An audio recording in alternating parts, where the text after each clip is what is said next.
Alors en fait, quand on est arrivé ici, il y avait un séchoir à tabac. Et le séchoir à tabac était plus ou moins en ruine. On a refait la toiture, une partie de la charpente. Et j'ai installé une caravane dessous qui m'a permis de m'installer pendant que j'étais encore prof d'anglais en lycée à mi-temps pour retaper, me faire la main sur la petite maison qui est là, qui était des anciens toits à cochons. Et donc c'était une ruine, il n'y avait même plus de toiture, il n'y avait plus que les murs. Et donc j'ai appris, je savais, moi j'ai traîné à la fac jusqu'à 27 ans, je ne savais rien faire en sortant. Et là j'ai commencé à bricoler avec l'aide un peu du voisin d'en face qui est un bon ami et qui bricole bien.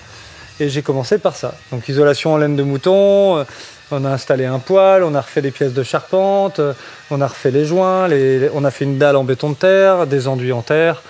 Et ça nous a permis, donc avec mon épouse par la suite, d'apprendre à la matière, quoi, à maîtriser la matière pour nous lancer par la suite dans cette grande maison.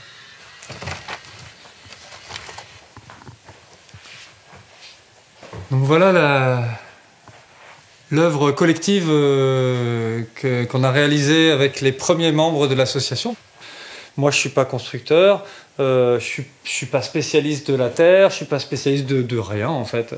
Et on a pu réaliser ça avec des connaissances pas énormes et avec des gens qui, à la base, ne savaient rien faire de ces techniques-là en tout cas, et qui ont pu les réaliser avec un degré de finition qui est tout à fait appréciable.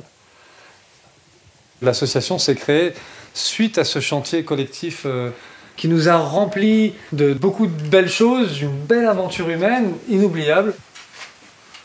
C'était de la terre, de l'argile, de la paille, un peu de cailloux, un peu de métal et du bois. Tout ici est en matériaux naturels. Avec le système de filtration d'eau dessous, qui nous permet d'avoir de l'eau potable au robinet ici, et puis de l'eau pour les usages de vaisselle normale. Donc on peut dire dans cette maison autonome en eau, en électricité, et puis en légumes si on était seulement la famille.